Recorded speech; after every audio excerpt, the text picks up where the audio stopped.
bringing you a steady stream of thought-provoking ideas and cutting-edge innovation. You're listening to Society and the State. Life, liberty, and your pursuit of happiness. Now, your hosts, Connor Boyack and Bryan Hyde. Well, thanks for joining us, everybody, on today's episode of the podcast. I'm Connor, joined by my co-host, Bryan, and I'm excited to talk to you, and Bryan, I guess, more you than the listeners. I can't really talk to them, right? Talk about this important topic about how fear becomes a tool of control. And that sounds, almost like black helicopter-ish, conspiratorial. Tinfoil hat stuff. Yeah, but there's a lot of meat here, right? This is something you've encountered in your experience, and certainly I as well. I've written a book about it that we'll link on today's show notes page, which is societyandthestate.com/12, a book called Feardom. And this is such a prevalent topic that plays out in every election cycle. It plays out every day on the news. It plays out in ads on TV and on the internet. This is something that we are all susceptible to on a regular basis. So maybe let's first kind of start at a high level, Bryan, and then drill down from there. What do we mean when we're talking about how fear can control people? Well, I can't remember who said it, but there's a very famous saying about how men go mad in herds, but come to their senses singly and slowly. And if you want to get a bunch of people stampeding, for lack of a better word, in a common direction, fear is a magnificent motivator. I've read some interesting material from a gentleman. I believe I mentioned him on a past podcast, Robert Cialdini or Cialdini. But he talks about he has two books. One's called Influence, and then he just came out with a sequel called Persuasion that I'm about 2/3 of the way through. It's a really good book. And he talks in there the importance of, the power, I should say, of social proof, that we as humans take our indicators from our peers as a sort of shortcut. Rather than having to analyze something, we look to other people and say, well, they must be behaving rationally. Surely they've studied the issue enough. And if they're acting that way, I should too. And almost on a subconscious level, you find everyone looking at everyone else with very few people, as you point out, individually focused on figuring things out for themselves.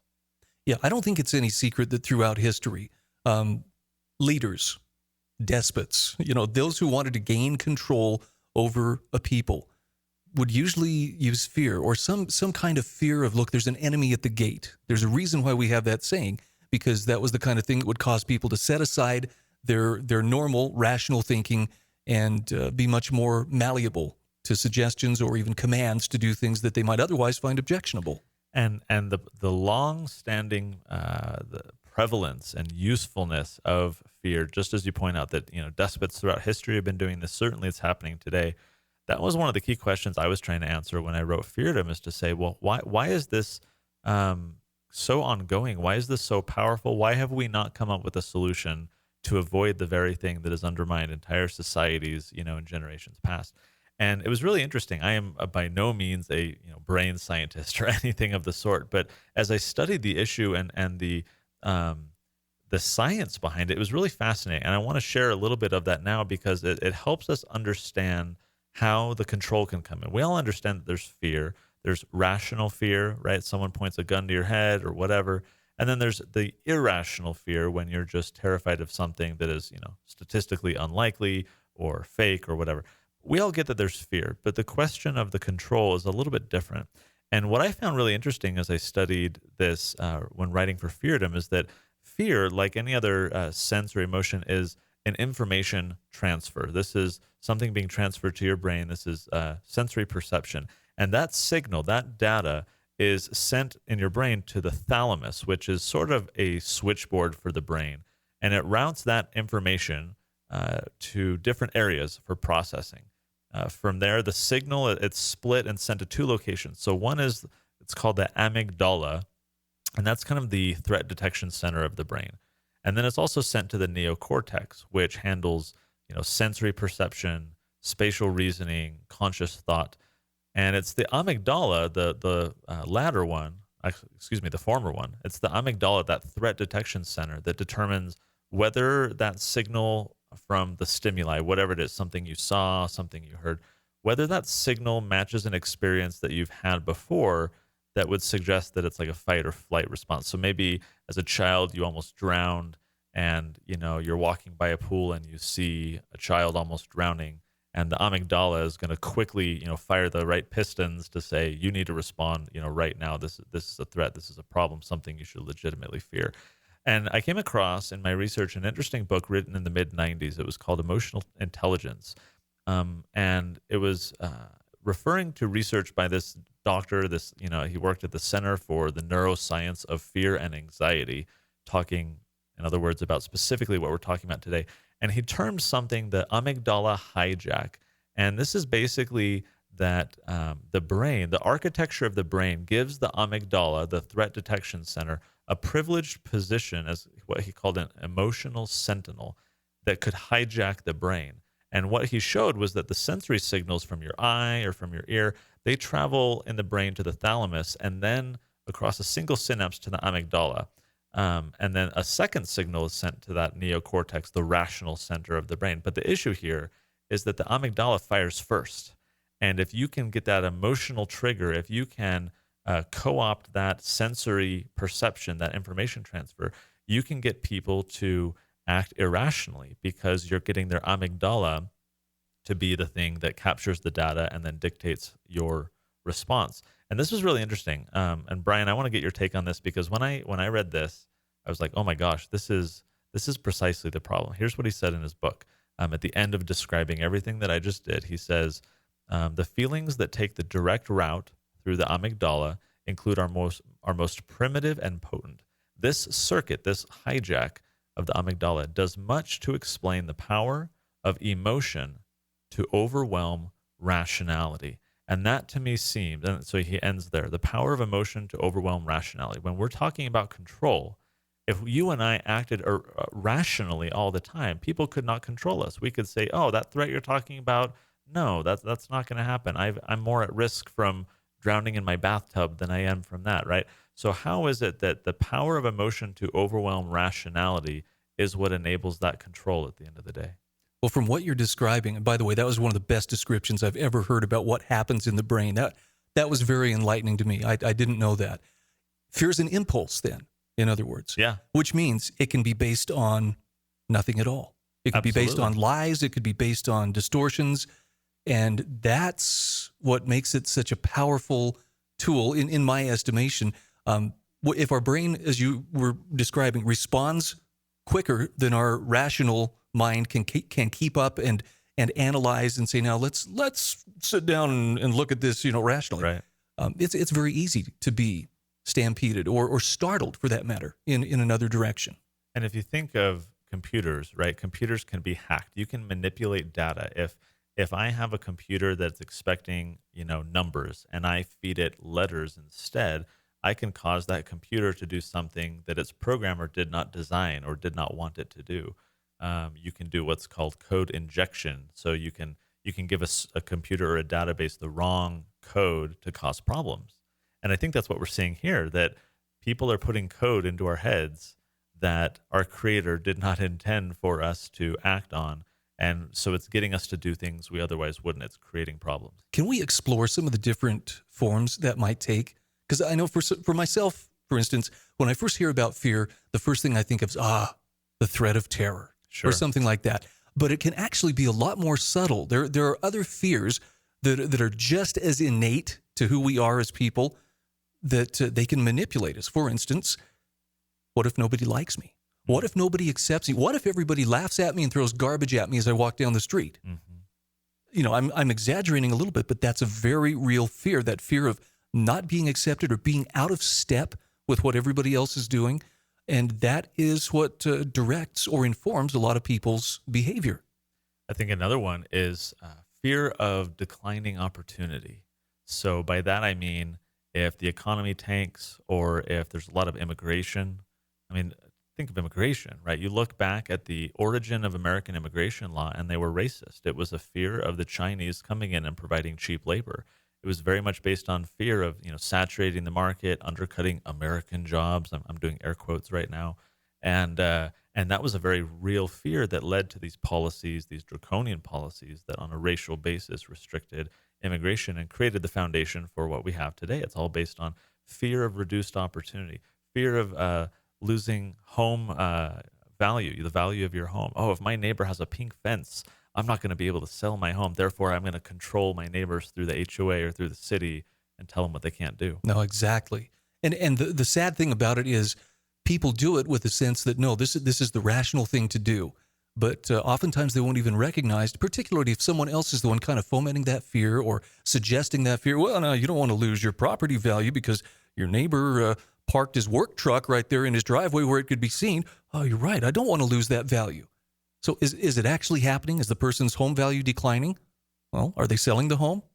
If they're not, then probably it's not something that they should be losing sleep over. But the thought that it might be, suddenly that's manipulating them to get on the horn with, the code enforcement people. And I think this boils down to statistical likelihoods, right? Because if your home is on the edge of a cliff and erosion is happening, you have every right to be fearful of your home slipping off into the sea, right? That's a rational fear. Fear can be good. I mean, again, fear is an information transfer. We want information. It's just that we want the right information. And if people are hacking that information transfer, inputting stuff that we don't want to process, that we don't want to be controlled by, we need to put guards in place. Any computer programmer, one of the first things that you do when you program is you create code designed to keep bad guys out. So when I upload this script that I make and I'm going to show the world, I have to make it hack proof. I have to harden it against attackers to say, oh, well, if I get this wrong type of input, just delete it, right? And so that is something I think we need to do. We get so much information. We're in an information-heavy society, but we need to put those barriers in place. We need to make ourselves hack-proof and hardened to make sure that we're not getting data that's making us do things that we don't want to do. Okay, I'm all ears. How can I harden myself without becoming a crusty old guy who nobody gets along with? That's too late for that, Bryan. Okay. No, I'm just kidding. I'm teasing. That's such a good question. How do we harden ourselves? Well, in the book, in Feardom, and we'll link to this again at the show notes page at societyandthestate.com/12. In Feardom, I talk about how because it's an information transfer, you need to know the integrity of that information. You need to know, in other words, how reliable it is. And when you turn, let's say, to Fox News or CNN or these folks that continue to put out misinformation, are regularly exposed for being misleading, omitting key information, outright lies in some cases, then you know the integrity of that information source. We've talked about this on a previous episode about the importance of looking, for example, to journalists who are independent, who challenge power. Those are the type of people that you can have, I think, a reassurance of the integrity of the information they're going to give you. I also talk about in the book the example of the boy who cried wolf, and this gets down to that reliability. When the boy cries wolf over and over and over again, you know that next time, you're probably best not to listen. I think our biggest challenge is that people, knowing in the abstract that the media is misleading, that they lie, etc., it's tough for people to take that from the abstract into the specific and say, therefore, I'm going to turn off the media. Therefore, I'm not going to, read Drudge Report anymore. Therefore, I'm going to change my behavior. That's where the hard part comes in. I've heard a writer by the name of Claire Wolfe describe a lot of what constitutes the evening news as the daily dread supplement. And I don't know if you recognize this, Connor. I certainly saw this over the years interacting with people over the radio. There are some folks who thrive on fear. I'm not trying to name call when I say they're fear-driven. Fear is what informs their thinking. It informs their ideology. And they're almost arm in arm with the people who are enemy-driven. The ones, you can't really tell so much what they stand for, but man, you know exactly who or what they're against. And every time I encounter such individuals, there's first of all a little sense of frustration because trying to discuss and debate almost inevitably will end in name calling or questioning of motives. It gets confrontational in a big hurry. It's hard to have a rational conversation when someone's brain has been hacked, for lack of a better way to put it. Yeah, and I think another thing to recognize here along with that is that there are people for whom adrenaline is an addiction, like any chemical, dopamine, whatever, right? This is a chemical response in our body. And I think there are some people that are predisposed to wanting that adrenaline surge that comes with controversy, that comes with intrigue. And I think it's interesting to note here, I point this out in the book, and I think this is too little known, and that is that this isn't accidental. The stuff we're talking about is not mere happenstance. In fact, I read a fascinating article recently that we'll link to at the show notes page, And it gets to the exact point of what we're talking about there are people out here who just are kind of addicted to this, right? And the media has an interest, collectively writ large, the media has an interest not only in capturing those people, but in creating more of them. Because you have to ask yourself, does the media want rational thinkers? Does the mainstream media really here to educate, or are there incentives and motives in place that are designed to give the appearance of that, because that's kind of the business plan, but in reality, something else is going on? This was an article that says, this is how your fear and outrage are being sold for profit. Again, we'll link to it at societyandthestate.com/12. I'm going to read a few paragraphs because when I read this, I said, oh, amen. This is precisely what we're talking about. And this is the type of stuff that leads to us being controlled, which we should spend the remaining time of the episode talking about the controlling aspect of all this and those who have an interest in captivating us and getting us to do things we don't want to. So he says in this article, what's this guy's name? I don't even know, but it's a good article and we'll link to it. He says, one evening in late October 2014, a doctor checked his own pulse and stepped onto a subway car in New York City. He had just returned home from a brief stint volunteering overseas and was heading to Brooklyn to meet some friends at a bowling alley. He was looking forward to this break. Earlier that day, he'd gone for a run around the city, grabbed coffee, and eaten at a local meatball shop. When he woke up the next day, exhausted with a slight fever, he called his employer. Okay, this sounds routine so far, right? Here's where it gets interesting. Within 24 hours, he would become the most feared man in New York. His exact path through the city would be scrutinized by hundreds of people, the establishments he visited would be shuttered, and his friends and fiancée would be put into quarantine. Dr. Craig Spencer had contracted Ebola while he was treating patients in Guinea with Doctors Without Borders. He was not contagious until long after he was put into quarantine. That's important. He followed protocol to the letter in reporting his symptoms and posed no threat to anyone around him while he was in public. He was a model patient, a fact readily shared by experts, right? So he was doing the right thing. He was getting himself into quarantine, protecting people around him. He continues, this did not stop a media explosion declaring an imminent apocalypse. A frenzy of clickbait and terrifying narratives emerged as every major news entity raced to capitalize, good word that he chose, to capitalize on the collective Ebola panic. The physical damage done by the disease itself was small. The hysteria, however, traveling instantly across the internet, shuttered schools, grounded flights, and terrified the nation. Social media exploded around the topic, reaching 6,000 tweets per second, leaving the CDC and public health officials scrambling to curtail the misinformation spreading in all directions. The fear traveled as widely as the stories reporting it. The emotional response, there it is again, right? The emotional response and the media attached to it generated billions of impressions for the companies reporting on it. So this is intentional. There are people out here who can capitalize on this. And frankly, imagine yourself, you're an advertising executive. That's an opportunity that shouldn't be missed. But the interesting thing that he points out is that if you look at the headlines, this is CNN, doctor in New York tests positive for Ebola. And then, of course, they omit, experts say no threat to public. All right. The New York Times says, doctor in New York City sick with Ebola. And then they leave out that he was quarantined before he was contagious. Fox News, patient at New York City hospital tests positive for Ebola. Oh, he wasn't contagious in public. And so you see these clickbaity headlines that are designed to take you to the website and through to advertisers. But in the process, you get what is now being termed fake news. I don't know. That's it's a concerted effort. It's coordinated. It's capitally motivated, incentivized. It presents a much bigger problem than just, thinking of, people smoking cigars in a dark room, thinking of how they can deceive the public. This is an entire information system designed to mislead and deceive for profit. If I'm thinking of the same article that you're referencing here, does it also talk about how the emotions of anger and fear were the prime motivators to get people to click through those headlines? Yeah. Okay, then I have read this too, and it's really shocking. You would think, in a world such as we live in, a little good news would be the thing that would most get our attention, and we'd be drawn towards it. Oh, let's see what happened in puppy world today. Nope.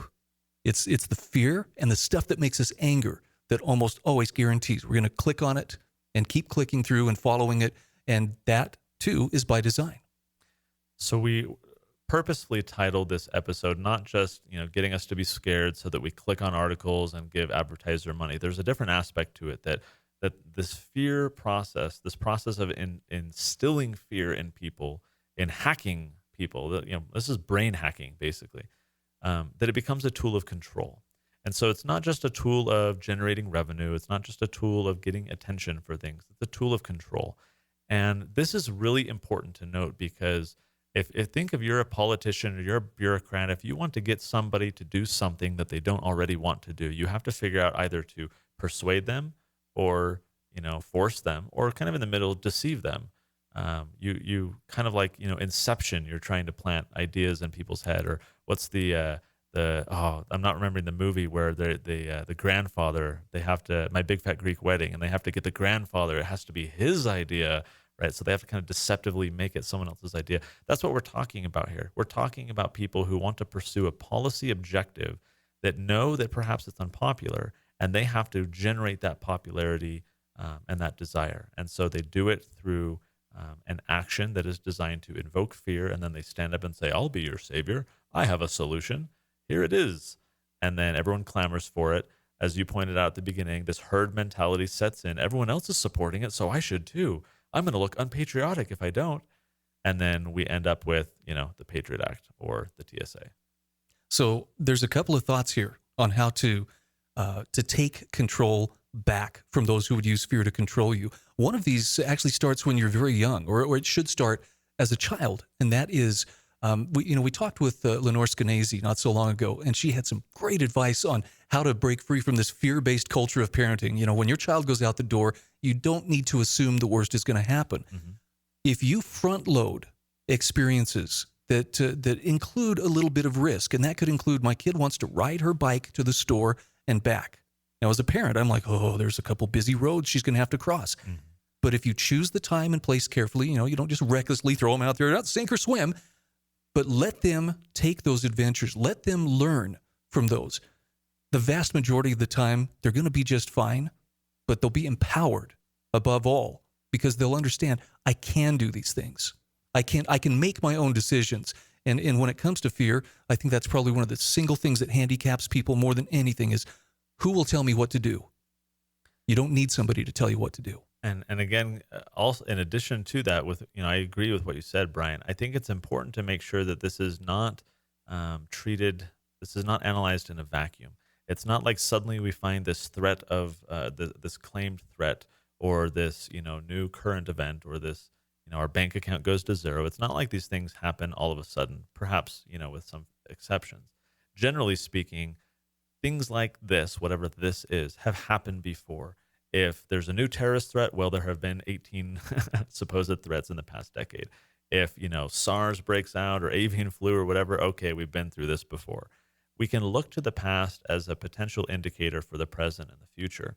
And what I fear too often is that the media, which is desperately trying to, get an article out, get a TV segment out so they can throw it up on the website and get clicks. Be first.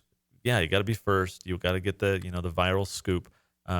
They don't take the time to provide that context, and that is where the disconnect happens. When we stand up to someone and say, "Okay, look, let's use terrorism." That's the popular one, right? When I go up to someone, I say, "Okay, look, your annual, in America, your chance, I should say, of being killed by a terrorist right now, it's about 1 in 20 million." And then if you look at other statistics, right, your annual risk of dying in a car accident is 1 in 19,000. Drowning in a bathtub is 1 in 800,000. Dying in a building fire is 1 in 99,000. Being struck by lightning, right? We always use that as kind of the example of, lightning strikes twice or whatever. Like it's kind of a saying pointing at how rare an occurrence that is. That's 1 in 5.5 million. You're 4 times more likely to get struck by lightning than killed by a terrorist.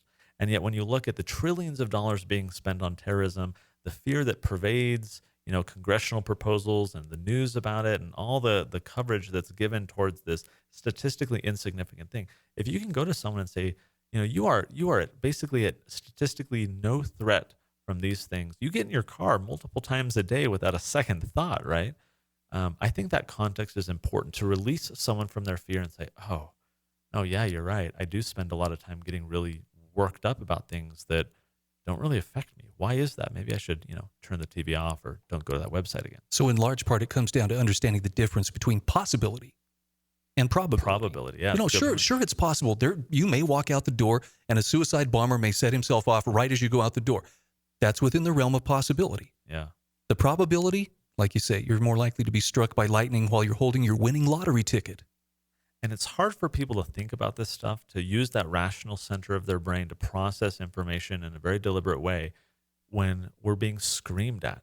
I mean, literally, imagine if you're trying to study, biology, and you've got someone blasting Metallica, at the maximum decibel that your ears can stand. The point is that we live in a society where all of these sources, all of these influences are out there that are designed to not only capture our attention, but to invoke this emotion that will get us to emotionally react in a way that they want. And we are bombarded, literally bombarded with this stuff. And if we do not find a way to harden ourselves, to hack-proof our brain, to turn that stuff off and make a concerted effort to only allow in the information that's trusted, that's vetted, that we're aware has a good record and reputation, we're continually going to be reacting rather than acting in a way that we want. I think one of the questions we have to become familiar with is, and you'll learn a little Latin in the process, cui bono. Who benefits? So when the news headlines are blaring, Ebola threat or terror threat or whatever the threat of the day is, it's okay to step back and say, who benefits if I succumb to this and I decide to, panic and go duct tape myself into my home and hunker down, until the all clear is sounded? Definitely not me. Yeah. Definitely. No, and this is not to say there are legitimate things. I spent some time in the Midwest living in Oklahoma. Mm-hmm. When the tornado sirens sound, it's probably in your best interest to pay attention. And in that case, the fear of what a tornado might do is actually a very healthy and productive thing if it motivates you to get yourself and your loved ones to shelter. Mm-hmm. And it's a very real possibility. But let's not lose sight of the fact that there are fears that can be exploited that are very, very distant from us, but nonetheless allow people to suggest things to us that we would otherwise find repugnant.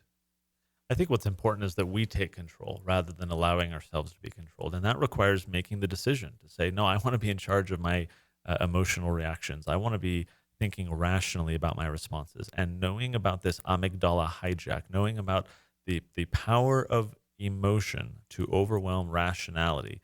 Let's face it, we like to think that we're, like Data on Star Trek and we're such rational creatures making good decisions, but we're not. We're I don't know how many Trekkies there are out there, but in Star Trek, when Data finally got the emotion chip and the guy was just like a mess, right? Because he was having to figure out how to process all these emotions.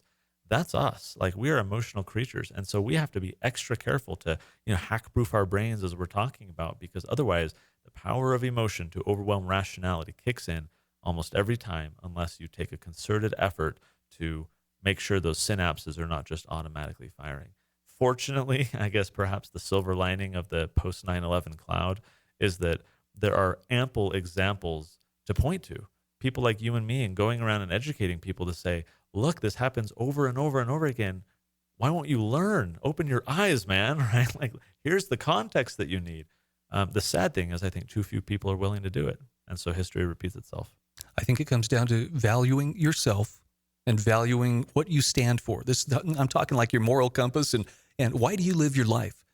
If you were put on this earth to live your life for something other than just cowering, waiting for, the bomb to fall or whatever, that's a waste of life. C.S. Lewis talked about, living in the atomic age. And he says, I hate to break it to you, but you and everybody you love was sentenced to death upon entering this world. He goes, it's not a probability, it's a certainty. Mm-hmm. So he says, if the bomb is going to fall, let it find us doing good things, reading books, talking to friends, playing tennis, bathing the kids. Let us be doing good things and not huddled up like sheep, fearing something that might happen. I think the movie The Matrix is one of the most politically relevant movies describing our time. And as I think about this, like, this topic gets very depressing very quickly when you realize how systemic this problem is and how many people are out there and how motivated they are to overpower our rationality with emotion, specifically the emotion of fear. So it's very I don't know. It's hard to process all this. I remember when I was researching, doing the research for the book Feardom, it was tough to work through all that material and realize how much we're up against. But I think of the movie Matrix, right? Everyone's kind of plugged into the system. We're all programmed. We don't even realize this stuff is happening, right? We talked in a previous episode about the why free people still read books. And I shared the example of Edward Bernays in the book Propaganda. And he talked about, the invisible government, these people who are doing this type of stuff. They are the real rulers. And so that's basically the Matrix. And we got to think of ourselves as, Neo or Morpheus, that we are trying to tactically go around and find the people who are ready to be woken up, to see things as they are, and give them the tools necessary to unplug from the Matrix. Many people aren't ready to be woken up. Morpheus says that in the movie, and it's such a powerful and relevant statement, because I think that's exactly right. No matter what you tell someone, some people, whether they're addicted to the adrenaline, they love the fears you talked about earlier, or they just aren't ready in their lives to make those right decisions. People want to be plugged in. They appreciate the comfort. They want the pseudo security. They want to be taken care of. Oh, if Mr. Politician says this is in my best interest and this will keep the terrorists away, I support him and I trust him.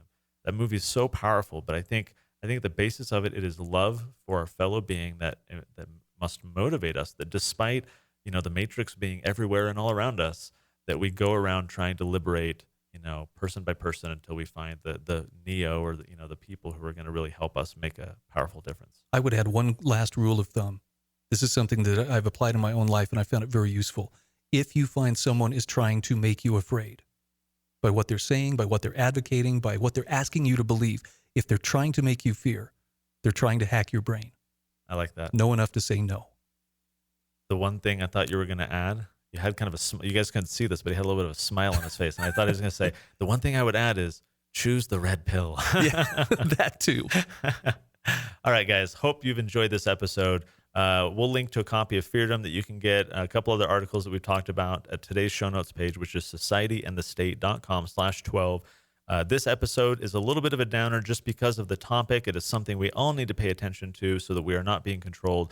Next episode, be sure to come back. Make sure you're subscribed to the podcast, because we're going to be talking to Nate Holtzapfel, that just has a boatload of boundless energy. If you're looking to improve your life, if you're looking to build a business, if you're looking to be more entrepreneurial and have confidence, this is a guy with a great message to share. So stick around till next time, and we'll see you then. Thanks for listening to Society and the State.